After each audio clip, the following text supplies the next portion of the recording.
Good morning class. आज हम study करेंगे about calculation of order of reaction. तो ऑर्डर ऑफ रिएक्शन कैलकुलेट करने के बहुत मेथड हैं। फर्स्ट पहले हम लिखते हैं for calculation of order of reaction. Order तो आपको पता ही है क्या क्या होता है। तो ऑर्डर जो होता है रेट लो एक्सप्रेशन में जो पावर्स होती हैं उनका सम होता है। तो उसको कैलकुलेट करने के जो तरीके हैं उनमें से एक है ग्राफिकल मेथड।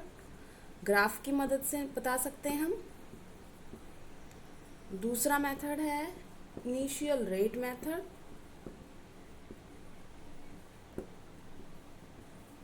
और तीसरा है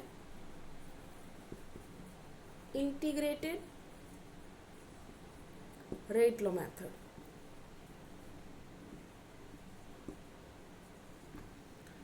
अभी क्या है कि ये आपके दोनों सिलेबस में नहीं है, ठीक है ना। तो मेन जो आपका एक ही मेथड है इंटीग्रेटेड रेट लो मेथड, और जो ये मेथड है ये बहुत बहुत बहुत इम्पॉर्टेंट है।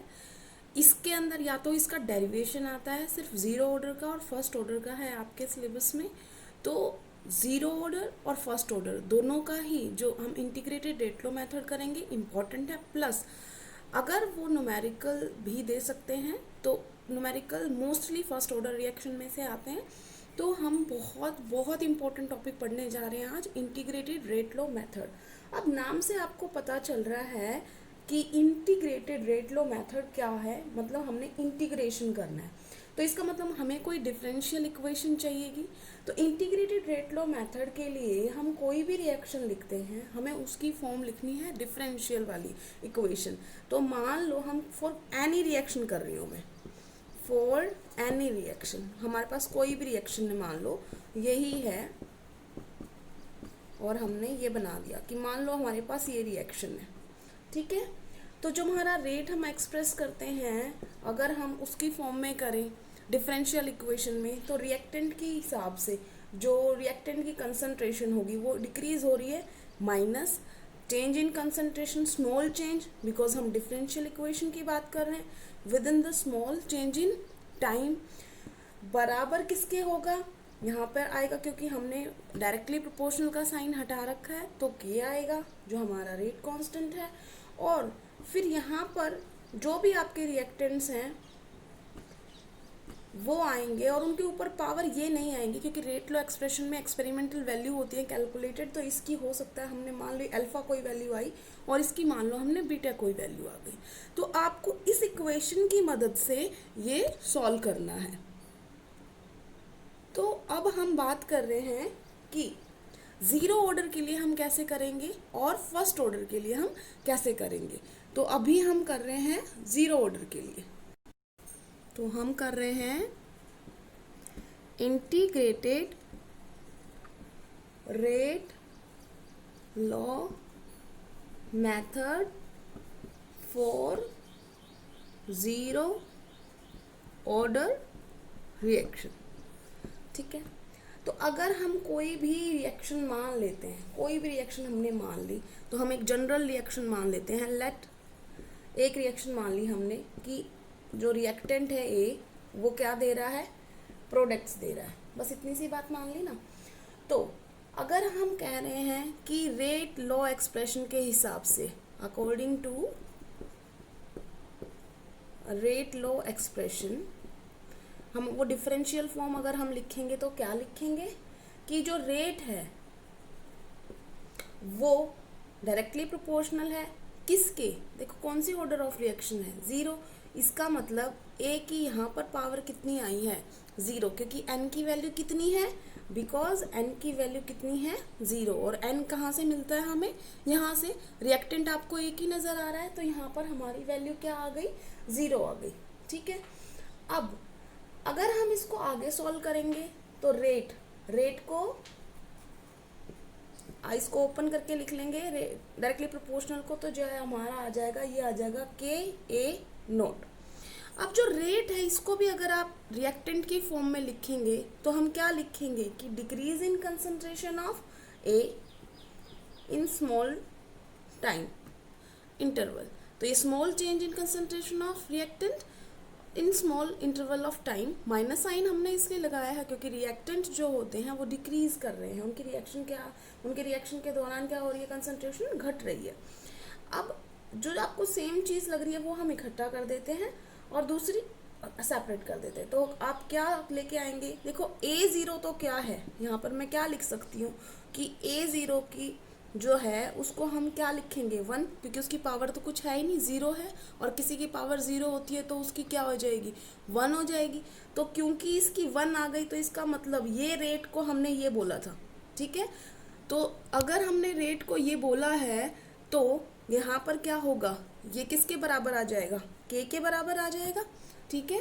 तो अब हम यहाँ पर लेके आएंगे, इसको इधर भेज देंगे dt को, तो हमारे पास क्या आ गई, d small change in concentration of A, minus sign में भेज दिया हमने K और dt।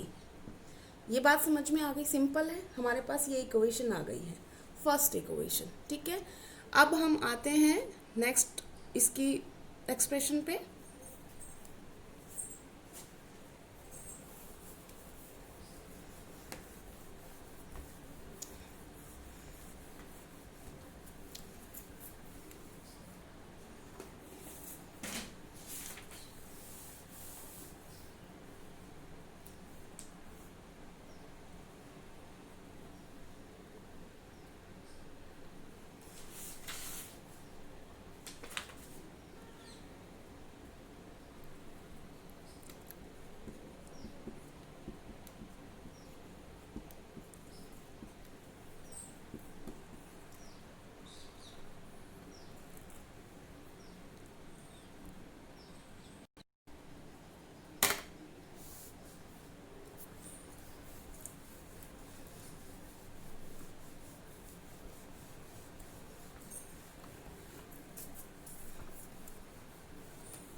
तो हमने यहाँ पे वैल्यू पुट करनी है,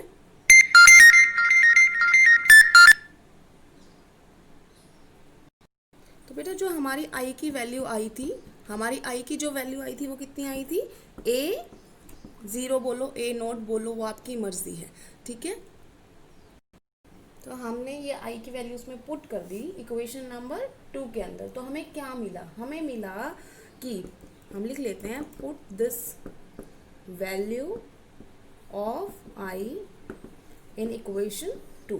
तो हमें क्या मिला, यहाँ पर था A, ठीक है, उसके बाद क्या था माइनस, फिर क्या था KT, और आई की जगह पे हमने क्या लिखना है A0 बोल लो, A0 बोल लो, कुछ भी।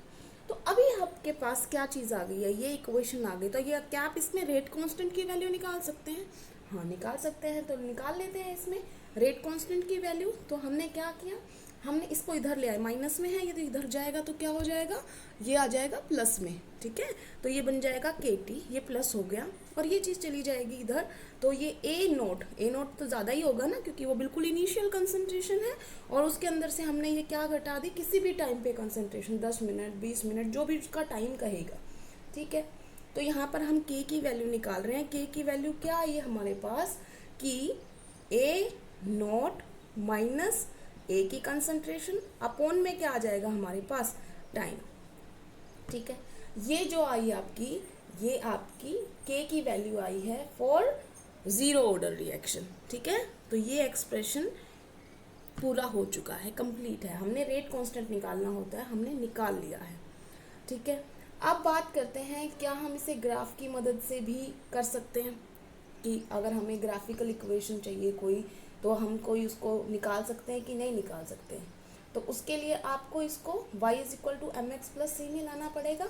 तो हम निकाल सकते हैं, क्या करेंगे, देखो यहाँ पर आप सिंपल, ये एक तरीके से वही है, ये वाली इक्वेशन ले लो आप, ठीक है। यहाँ पर आपकी कंसंट्रेशन जो है, ये concentration of A eight any time, ये क्या है, ये आपका y है, ठीक है।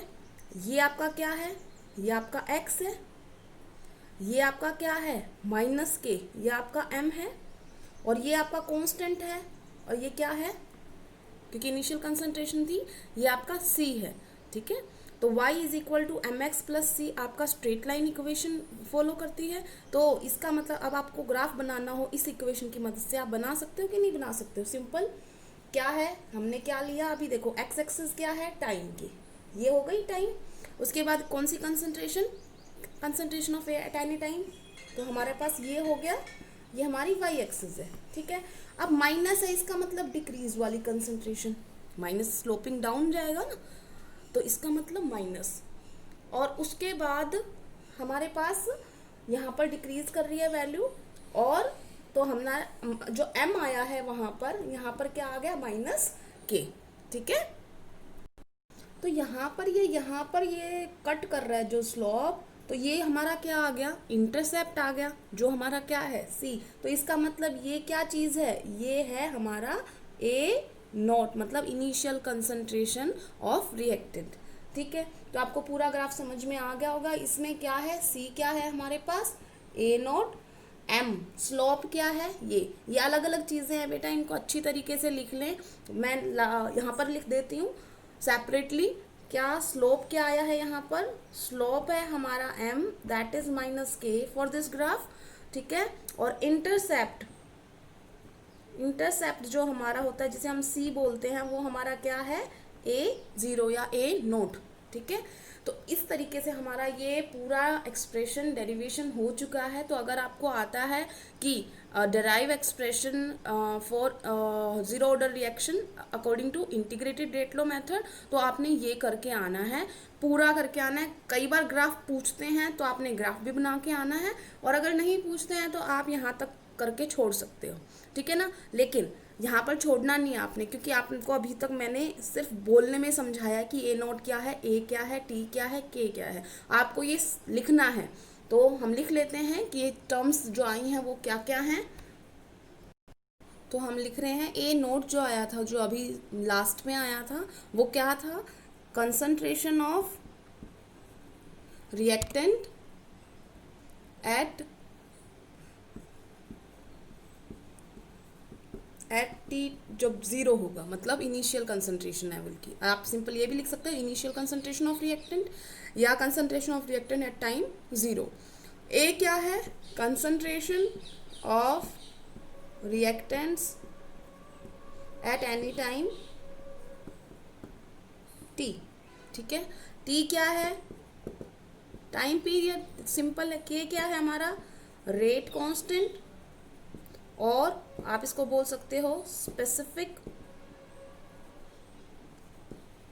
रेट, रिएक्शन रेट पूरा बोलते हैं, स्पेसिफिक रिएक्शन रेट। ठीक है, तो हमारा ये एक्सप्रेशन हो गया। अब कई बार इसमें हाफ लाइफ पीरियड भी आता है, तो सबसे पहले आपको ये समझना पड़ेगा हाफ लाइफ पीरियड क्या होता है। हाफ लाइफ पीरियड, देखो नाम से पता चल रहा है हाफ लाइफ का मतलब क्या है, हाफ मतलब आधी, लाइफ मतलब जिसका जिंदगी है। जिंदगी इसके लिए क्या है, वो तो रिएक्शन ही है ना। तो अगर मान लो कोई अपना, ये मान लो हमारा जो इनिशियल कंसंट्रेशन थी वो 100 थी, तो वो अगर जब 50 हो जाएगी तो उसका आधा हो गया ना हिस्सा खत्म, आधा बचा हुआ है। तो वो उस वक्त क्या है, कितना टाइम लगा उसे हाफ आने में, वो उसका क्या होता है, हाफ लाइफ पीरियड होता है। इसका मतलब हाफ लाइफ पीरियड क्या है कि इन विच या time in which half of the substance has reacted, या आप ये कह सकते हो half of the substance is left, because आप आधा अगर रिएक्ट करोगे तो आधा बचेगा भी। ठीक है ना, आप कुछ भी लिख सकते हो। तो ये हो गया हाफ लाइफ पीरियड, इसे डिनोट करते हैं हम टी हाफ से। ठीक है, टी हाफ लिखते हैं हम हाफ लाइफ पीरियड लिखने के लिए। तो हम अब इसका टी हाफ निकालना चाह रहे हैं, तो कैसे निकालेंगे, तो हम पहले लिख लेते हैं कि फॉर जीरो ऑर्डर रिएक्शन, क्योंकि ये जीरो ऑर्डर रिएक्शन के लिए निकाल रहे हैं हम। फॉर जीरो ऑर्डर रिएक्शन हमारी वैल्यू लास्ट क्या आई थी, हमारा जो एक्सप्रेशन था वो था के ए नॉट माइनस ए अपॉन में टी, और हमें किसकी वैल्यू चाहिए, टी की। तो इस चीज़ को मैं उधर भेज सकती हूँ, t is equal to a naught minus a, ठीक है। यहाँ पर क्या कर देंगे हम, के। इतना आ गया समझ में, ये तो जीरो ऑर्डर रिएक्शन के लिए। फोर टी हाफ, इसका मतलब ये जो कंसंट्रेशन है ये यहाँ पर कितनी बची हुई है, ए नोट बाई टू। इसका मतलब जो इनिशियल कंसंट्रेशन थी उसका क्या हो गया है, आधा हो चुका है, खत्म। तो सिर्फ ये कितना बचा हुआ है, ये आधा बचा हुआ है। बेटा ये जो कंसंट्रेशन होती है रिएक्टेड नहीं है, ये लेफ्ट ओवर होती हैं।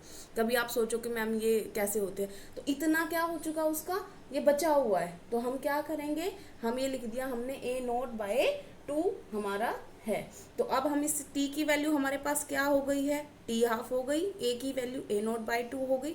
पुट कर दो ये वैल्यू किस में, मान लो हम इस इक्वेशन 1 मान लें, तो इसमें पुट करेंगे तो हमारे पास क्या आ गया, T half is equal to, ये हमारा है ए नोट, ये आ गया हमारा ए नोट बाई टू, और ये हमारा के। देखो ए नोट में से ए नोट बाई टू घटाओगे तो ये कितना आ जाएगा, ए नोट बाई टू, ठीक है, और नीचे के है। तो हमारा एक्सप्रेशन क्या आ गया, T half is equal to A naught by two K. तो हमारा एक्सप्रेशन है T half is equal to A naught, concentration term नहीं लगाई हमने, ये ए नोट बाय टू के। उसमें आपको पता है ये सारी चीज़ें, टी हाफ जो है वो half life period for zero order reaction, A note जो है वो इनिशियल कंसंट्रेशन, टू जो है हमारा तो पता ही है, के जो हमारा रेट कांस्टेंट है, ठीक है। इतना समझ में आ गया है। अब आपसे कई बार क्या करते हैं, कई बार इक्वेशन पूछ लेते हैं, इसके बीच में भी ग्राफ प्लॉट करवा देते हैं। तो आपसे पूछते हैं बताओ ये कौन सी ऑर्डर ऑफ रिएक्शन के लिए है, इसका मतलब टी हाफ का और किसका, ए नोट का हम करते हैं एक्सप्रेशन। तो क्या करेंगे देखो अभी, तो जो ये आपको दिखाई दे रही है यहाँ पर, ये देखो टी हाफ, यहाँ पर हम क्या मानेंगे, हम ये मान रहे हैं कि ये हमारी वाई एक्सिस है, ठीक है। तो ये वाली एक्स, ये वाला ए नोट हमने क्या मान लिया, ये हमने मान लिया एक्स। तो ये हमारा क्या हो गया 1/2, ये हो गया m। तो y is equal to M X तो आ गया, प्लस में c क्या है, जीरो है, यहाँ पर है ही नहीं। तो इसका मतलब स्ट्रेट लाइन इक्वेशन क्या होती है, y is equal to M x plus में c। y हमारा पता है, m हमारा पता है, x हमें पता है, c हमारा जीरो है। तो आप ग्राफ प्लॉट करो इससे। तो ये हमारा जैसे ग्राफ हमने मान लिया ये, तो अब y क्या है यहाँ पर, t हाफ, ये हमारी इक्वेशन y है। तो ये हो गया, ये y एक्सिस हो गई हमारी, ठीक है। उसके बाद x हमारा क्या था, a नोट, ये इनिशियल कंसंट्रेशन, तो ये ऐसे जाएगा, ठीक है। m क्या है, वो हमारा 1/2 k है, ठीक है। तो यहाँ पर c क्या है, c जीरो है, तो इसका मतलब ये कहाँ से शुरू होगा, जीरो से शुरू होगा। और प्लस था या माइनस स्लोप, प्लस में था, तो इसका मतलब स्ट्रेट लाइन इक्वेशन और जीरो से स्टार्ट हो रही है। तो यहाँ पर हमारी m को हम क्या बोल रहे हैं, स्लोप। स्लोप क्या है 1/2 k। पहली बात समझ में आ गई। दूसरी, इंटरसेप्ट हमारा क्या था, जीरो, ठीक है। तो c जो है वो है क्या, इंटरसेप्ट, और वो हमारा क्या है, जीरो है। तो हम इस ग्राफ से भी बना सकते हैं, ठीक है।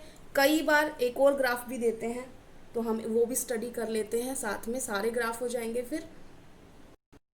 तो यहाँ पर रेट को हमने लिया है, मान लो वाई एक्सिस अगर कंसंट्रेशन का, तो अगर आपको हम किसके लिए रिएक्शन लिख रहे हैं, ये जीरो ऑर्डर रिएक्शन के लिए ग्राफ प्लॉट कर रहे हैं ना, तो जीरो ऑर्डर रिएक्शन का रेट पे क्या फ़र्क पड़ता था, तो कुछ फ़र्क ही नहीं पड़ता था।